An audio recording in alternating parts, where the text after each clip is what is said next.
क्या आपने कभी सोचा कि हमारे बॉर्डर्स का प्रोटेक्शन सांप और क्रोकोडाइल्स करने वाले हैं? जी हाँ, ये बिल्कुल सही बात है। अभी recently ministry of home affairs का, जो कि अमित शाह के अंडर है, उनका ये डायरेक्टिव सारे जो बीएसएफ हेडक्वार्टर है उनको सेंड किया गया कि बांग्लादेश बॉर्डर पर हम लोग अब क्या करेंगे, स्नैक्स और क्रोकोडाइल को क्या करने वाले हैं, रोल आउट करने वाले हैं। क्यों?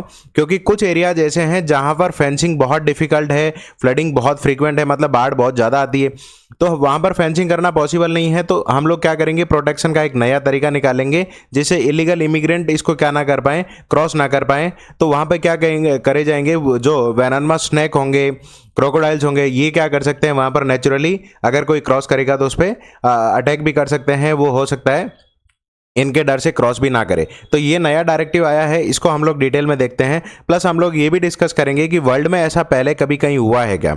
तो देखें, बीएसएफ को ये डायरेक्टिव दिया गया कि भाई ऐसे रेप्टाइल और स्नैक्स का क्या करें, यूज करें यहाँ पर, कहाँ पर, जहाँ रिवराइन स्ट्रेचेज है बांग्लादेश बॉर्डर पर, जहाँ पर इनफिल्ट्रेशन, इसका मतलब लोगों को एक तरीके से आने से रोकना काफ़ी डिफिकल्ट होता है और वहाँ क्रिमिनल एक्टिविटीज़ बहुत ही ज़्यादा होती है। और ये बेसिकली बीएसएफ के इंटरनल सोर्सेज की इंफॉर्मेशन है।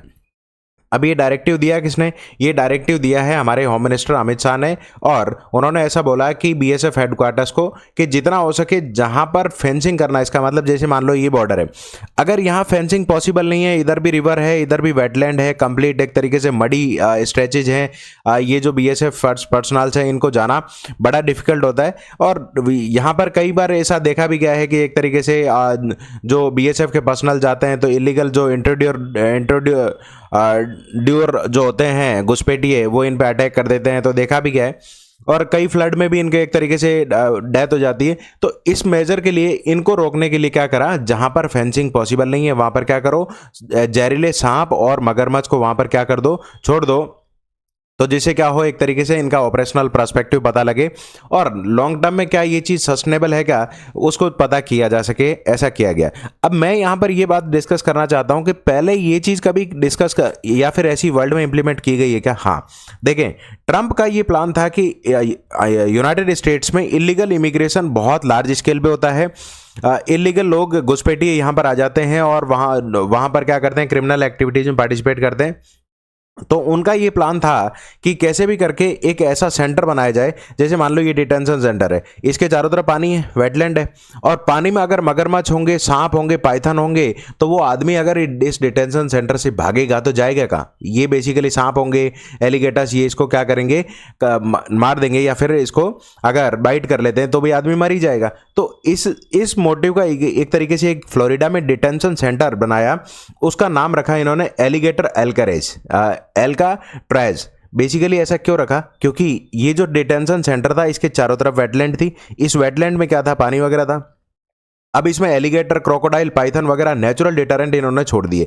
अब अगर कोई आदमी एस्केप भी करेगा, निकल के जाएगा, तो जाएगा कहाँ? जाते ही बेसिकली चलो मान लो यहाँ से तो चला गया, लेकिन इलीगली उस कंट्री का पार्ट तो नहीं बनेगा, क्योंकि यहीं पर उसको मार दिया जाएगा, कोई ना कोई रेप्टाइल उसको खा ही जाएगा। और ट्रंप ने 2018 में ये भी मेंशन किया कि भाई ये जो रियो ग्रांडे रिवर है वहाँ पर क्या करेंगे, उसमें भी कई सारे एलिगेटर्स वगैरह हम लोग छोड़ेंगे। किसके बीच में? टेक्सास और मैक्सिको के बीच में, जिससे क्या हो, सदर्न बॉर्डर पे क्रॉसिंग पे जो इलीगल जो इमिग्रेंट्स आते हैं वो क्या हो सकें, स्टॉप हो सकें। और ट्रंप ने इसको विजिट भी किया था, ये देखें, ये डिटेंशन फैसिलिटी, इसको ट्रंप ने विजिट किया। तो बेसिक आइडिया यहाँ से आया और इंडिया को यहाँ से आइडिया मिला, और इंडिया के बीएसएफ को होम मिनिस्टर ने डायरेक्टिव दिया कि आप लोग इस आइडिया को इंप्लीमेंट करें। अब हम लोग देखते हैं बीएसएफ से रिलेटेड कुछ स्पेसिफिकेशंस। बीएसएफ की देखिए टोटल स्ट्रेंथ जो है ना इंडिया में, वो है 2 लाख अप्रोक्सीमेटली 70,000 के आसपास है। और ये बेसिकली 4,000 इनका काम है, मेनली 2 बॉर्डर्स को प्रोटेक्ट करना। इंडिया बांग्लादेश की बॉर्डर्स इनके अंडर है, प्लस ये पाकिस्तान वाली बॉर्डर्स का भी फ्रंट यही देखते हैं। इसका मतलब 4,000 किलोमीटर, एग्जैक्टली बोलो तो 4,496 किलोमीटर बांग्लादेश की बॉर्डर, और ये 2200 किलोमीटर पाकिस्तान की बॉर्डर को प्रोटेक्ट कौन करता है? ये बीएसएफ का ही काम है। और सबसे बड़ी बात है, पर किलोमीटर में 41 पर्सनल्स क्या करते हैं, गार्ड करते हैं।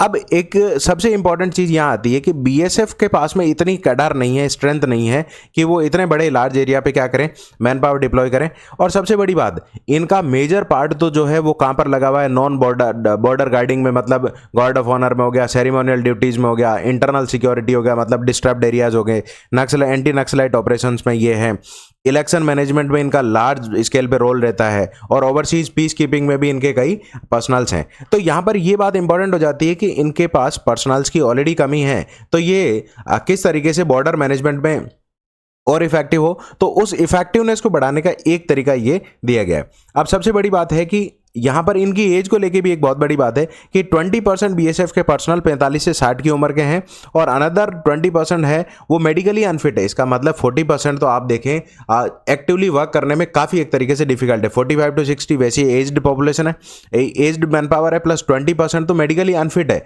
तो ये फ्रंटलाइन ड्यूटीज़ नहीं कर सकते। तो अब बांग्लादेश जैसा पोरस बॉर्डर जहाँ पर फ्लडिंग बहुत फ्रीक्वेंट है, तो फिर मैन पावर एक बहुत बड़ा चैलेंज बन जाता है। तो ऐसे ही इश्यूज़ को ध्यान में रख के ये क्या किए गए, ये डिसीजंस लिए गए। तो बीएसएफ ऑलरेडी हाईटेक सर्विलांस वगैरह पे आ गया है, तो अब ये ऐसे मेजर इन्हीं चीज़ों के लिए लिए जाते हैं। देखें, अब बांग्लादेश में मैं ये बताता हूँ कि कितने किलोमीटर की बॉर्डर और फेंसिंग कितने पे है। बांग्लादेश की एक तरीके से इंडिया के साथ 4096 किलोमीटर का स्ट्रेच है इंडो बांग्लादेश का, जिसमें से 3240 कंप्लीटली फेंस है। इसका मतलब कंप्लीट एक तरीके से बाउंड्री बना दी गई है, फेंसिंग मतलब बाड़ेबंदी कर दी गई है, वायर और तार सब कुछ बना दिए गए। लेकिन अभी भी 850 किलोमीटर अनफेंस बॉर्डर है और 175 किलोमीटर तो एक तरीके से अनसस्टेनेबल है फेंसिंग के लिए, क्योंकि जैसे मान लो ये फेंसिंग कर भी दी तो यहाँ से ब्रह्मपुत्रा रिवर हैवी फ्लडिंग लेके आएगी, तो ये फेंसिंग यहाँ पे क्या हो जाएगी, टूट जाएगी। तो ये बेसिकली अनसस्टेनेबल है, वहाँ पर फेंसिंग कर भी नहीं सकते और यहाँ पर ट्रेडिशनल बैरियर बनाना इम्पॉसिबल है एक तरीके से। इसीलिए गवर्नमेंट ने यहाँ पर रेप्टाइल्स को डिप्लॉय करने का एक तरीके से क्या किया है, ऑल्टरनेट निकाला है।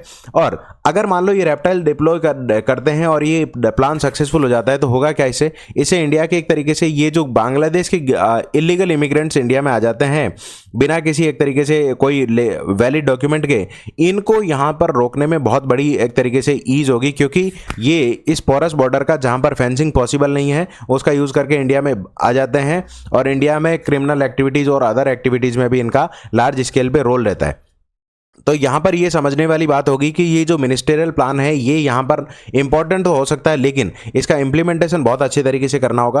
प्लस इसके एनवायरमेंटल कंसर्न्स भी देखने होंगे, क्योंकि अगर बहुत लार्ज स्केल पर रेप्टाइल हो जाते हैं तो आपको मैं एक केस बताता हूँ। जैसे मान लो यूनाइटेड स्टेट्स का ही, फ्लोरिडा स्टेट का ही, यहाँ पर एक ब्रह्मीज पाइथन करके एक पाइथन है, उसको वहाँ पर इंट्रोड्यूस किया गया था ऐसे ही पर्पज़ के लिए, किसी मतलब नॉर्मल पर्पज़ के लिए, और वहाँ पर आज वो इतना इन्वेजिव बन चुका है कि कोई दूसरी पॉपुलेशन वहाँ पर सर्वाइव नहीं कर रही है, सबकी पॉपुलेशन पे थ्रेट है और उस ब्रह्मीज पाइथन को मारने के लिए रिवॉर्ड दिए जा रहे हैं। अब यहाँ पर ये भी देखना होगा कहीं ऐसी चीज़ ना हो जाए एक तरीके से इनकी ब्रीडिंग बहुत फास्ट वाली स्पीसीज या फिर रेप्टाइल्स यहाँ डिप्लॉय ना करें।